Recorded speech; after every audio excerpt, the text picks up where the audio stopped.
How's it going, Reef Keepers? In this episode, just going to go ahead and cover tank lids. So a quick but critical part of putting together a sound reef tank. So this is my tank lid. It is an acrylic lid by Clearview Lids, and I can't remember where they're headquartered, somewhere out east, I think.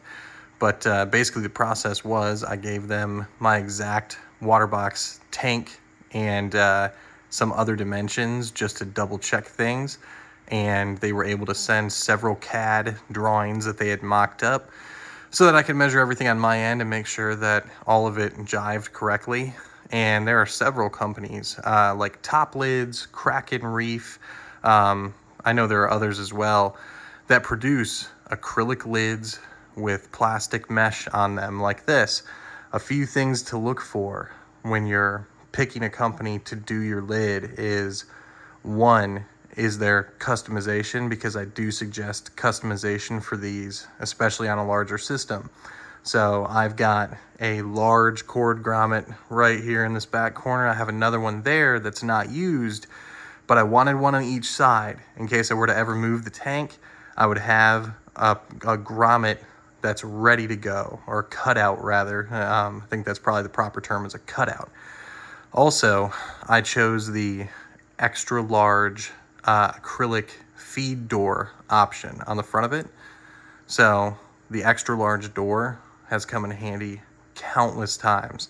It was definitely the route to go. The small door was about half this size, and the amount of times that I reach in here with tweezers to save a snail off the back of the urchin or whatnot, I wouldn't be able to do that without this, which would mean I'd have to take the whole lid off, which would mean I probably wouldn't do as much to the tank, which is not good.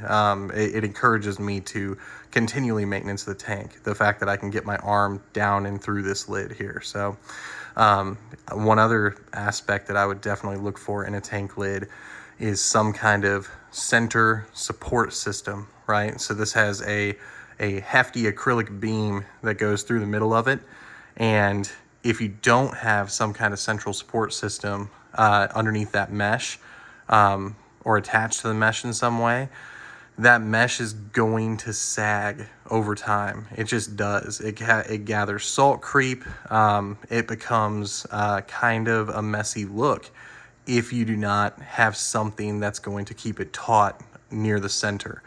So acrylic lids with mesh are the way I would go. It allows for aeration of the water to occur, allows oxygen to hit the water, gas exchange to happen. Also, if you go the alternative route, which would be to have a solid top, which would be like this material here, that covers the entirety of the tank, you are going to cut down on evaporation, and I think that's why it's so attractive to so many people. The problem with it is you are going to lock out some of that natural gas exchange, and for how cheap it is to just keep RODI water topping up in your tank throughout the day, I would not trade that for anything. I would definitely go the mesh route. Now, these lids are no joke expensive, so if you can avoid customization, you will save some cost. I would not suggest going with no lid. No lid is kind of the final option, and I quickly learned my lesson. I know many people who go no lid at first hear 1,000 accounts of fish jumping and are like, whatever, I'll roll the dice. It's going to happen. I lost a couple of great fish thinking, oh, my tank's so beautiful with no lid, and it is, but I would certainly drift toward getting a lid sooner rather than later. So definitely a critical part of a reef tank, and it's a quick thing to talk about, but it's something that you should build into your budget and explore from the beginning, because trust me, you will only need to lose one beautiful fish before you're scrambling to get one. And there is usually a lead time associated with these, especially if you get like a custom cutout or something like that. So, all right, that's my 2 cents on lids. Thanks, guys. If you're enjoying the series, please like and subscribe. Thanks.